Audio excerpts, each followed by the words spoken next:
नमस्कार, मैं हूं अंकुर और आप देख रहे हैं सत्यहिंदी.com। एक नजर डालते हैं अब तक की सुर्खियों पर। भारत सरकार ने 43 और चीनी ऐप्स पर बैन लगा दिया है। इसमें चीनी कंपनी अलीबाबा ग्रुप के Alibaba express, Alibaba supplier app और अलीबाबा वर्क बेंच जैसे कई ऐप्स शामिल हैं। मंत्रालय ने अपने जारी एक बयान में कहा है कि यह कार्रवाई इन ऐप्स से संबंधित उन जानकारियों के आधार पर की गई है जिससे यह पता चलता है कि ये ऐप्स भारत की स्वायत्तता और सुरक्षा के लिए खतरा है। बता दें, इससे पहले भारत ने पहली बार में 59 ऐप्स और दूसरी बार में 47 और चीनी ऐप्स पर बैन लगाया था। ये तीसरी बार है जब भारत सरकार ने चीनी ऐप्स पर बैन लगाया है। कोरोना संकट पर मंगलवार को प्रधानमंत्री मोदी ने मुख्यमंत्रियों के साथ बैठक की। बैठक में हाल ही में बढ़ते हुए कोरोना के केस और वैक्सीन के वितरण से जुड़े मुद्दों पर बात हुई। बैठक में पीएम मोदी ने कहा कि भारत बेहतर वैक्सीन पर ही जोर देगा और हर वैक्सीन को वैज्ञानिक तौर पर परखा जाएगा।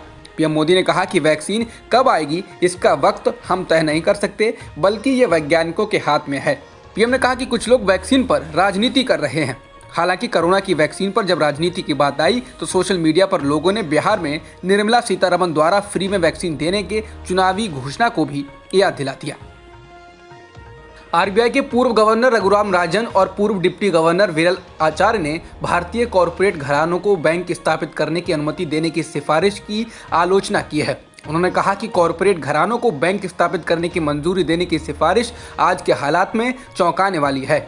उन्होंने इस सुझाव को बैड आइडिया यानी बुरा विचार कहा है। यह सिफारिश पिछले दिनों भारतीय रिजर्व बैंक के इंटरनल वर्किंग ग्रुप ने दी थी। कांग्रेस के पूर्व अध्यक्ष राहुल गांधी ने बड़े उद्योग घरानों को बैंक स्थापित करने की अनुमति देने की सिफारिश पर मोदी सरकार पर हमला बोला है। राहुल ने क्रोनोलॉजी समझाते हुए कहा कि पहले कुछ बड़ी कंपनियों की कर्ज माफी, फिर कंपनियों के लिए टैक्स में भारी छूट और अब आम लोगों की बचत को सीधे उन बैंकों को देना जो बैंक इन्हीं कंपनियों के हैं। प्रधानमंत्री मोदी के वाराणसी से निर्वाचन को चुनौती देने वाली पूर्व बीएसएफ कांस्टेबल तेज बहादुर यादव की अपील सुप्रीम कोर्ट ने मंगलवार को खारिज कर दी। चीफ जस्टिस शरद अरविंद बोबडे की अगुवाई वाली 3 जजों की बेंच ने आज ये फैसला सुनाया। 18 नवंबर को हुई सुनवाई में सुप्रीम कोर्ट ने सभी पक्षों की बात सुनने के बाद फैसला सुरक्षित रख लिया था। इलाहाबाद हाईकोर्ट ने इस मामले में तेज बहादुर यादव की अपील इस आधार पर ठुकरा दी थी कि वे वाराणसी के ना तो मतदाता हैं और ना ही उन्होंने मोदी के खिलाफ चुनाव लड़ा था। हालांकि तेज बहादुर वाराणसी से चुनाव लड़ना चाहते थे, लेकिन निर्वाचन आयोग ने उनकी उम्मीदवारी खारिज कर दी थी। महाराष्ट्र कांग्रेस के सीनियर नेता संजय निरुपम ने पार्टी में जारी घमासान पर कहा है कि एक तरफ बीजेपी तमिलनाडु और बंगाल के लिए तैयारी में जुट गई है तो वहीं हमारी पार्टी के वरिष्ठ नेता आपस में उलझे हुए हैं। निरुपम ने कहा ये वही नेता हैं जो सालों तक कांग्रेस कमेटी में शीर्ष पद पर रहे। निरुपम ने कहा कि इन्होंने पार्टी के अच्छे दिनों में पावर का इस्तेमाल किया और अब आलोचना कर रहे हैं। इलाहाबाद हाईकोर्ट ने कहा है कि देश के नागरिकों को अपनी पसंद का जीवन साथी चुनने का संवैधानिक अधिकार है, चाहे वो किसी भी जाति, धर्म या पंथ से हो। साथ ही कोर्ट ने यह भी कहा कि शादी करने के लिए धर्म परिवर्तन पर आपत्ति जताने वाले पिछले 2 फैसले कानून की नज़र में ठीक नहीं थे। कोर्ट ने ये उत्तर प्रदेश के कुशीनगर जिले की रहने वाले सलामत अंसारी और उनकी पत्नी प्रियंका खरवार उर्फ आलिया की याचिका पर सुनवाई के दौरान कहा। प्रियंका ने अपना धर्म परिवर्तन किया था और उनके पिता ने पुलिस में इस बाबत शिकायत की थी, जिसके बाद कहा जा रहा है कि उत्तर प्रदेश सरकार जो शादी के लिए धर्म परिवर्तन से जुड़ा एक कानून बनाने की योजना पर काम कर रही है, उसको हाईकोर्ट के इस फैसले से समस्या हो सकती है। कानपुर में तथाकथित लव जिहाद मामले की जांच कर रही स्पेशल इन्वेस्टिगेशन टीम एसआईटी ने कहा है कि उसे साजिश के तहत संगठित रूप से धर्म परिवर्तन करके शादी का कोई सबूत नहीं मिला और ना ही इसमें किसी तरह की विदेशी फंडिंग पाई गई है। गौरतलब है कि उत्तर प्रदेश के कानपुर में 14 मामलों में लड़कियों के घर वालों ने पुलिस से शिकायत की थी कि उनकी लड़कियों को बहला फुसला कर धोखे से धर्म परिवर्तन करवा के शादी कर ली गई है, लेकिन एसआईटी को ऐसा कुछ नहीं मिला।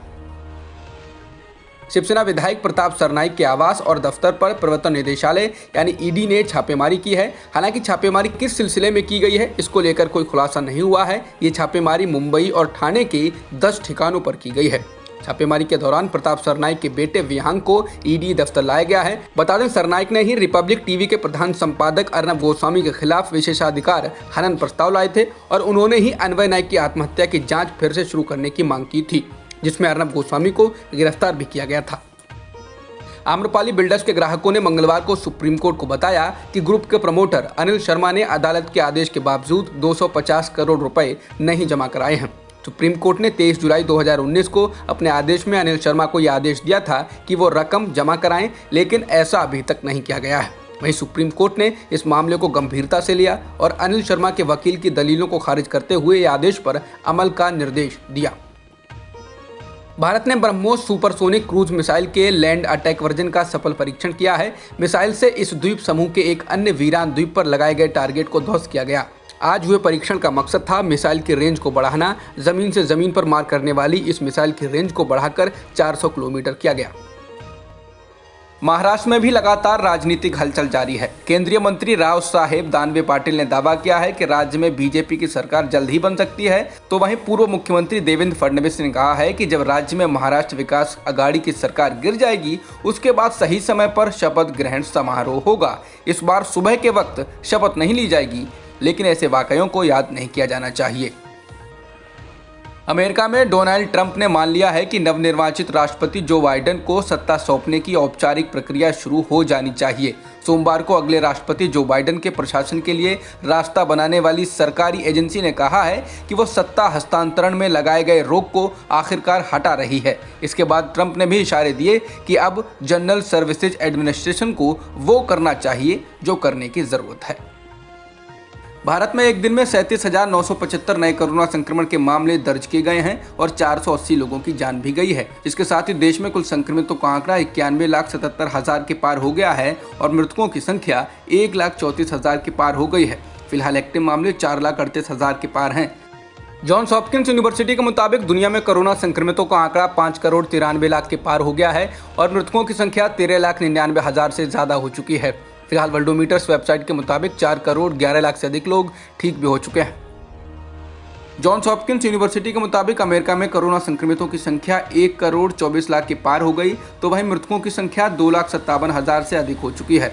वहीं ब्राजील में संक्रमितों की संख्या 60,87,000 से अधिक है, तो मृतकों की संख्या भी 1,69,000 से ज़्यादा हो चुकी है। अब तक की खबरों में इतना ही। बाकी खबरों के लिए बने रहिए सत्यहिंदी.com के साथ।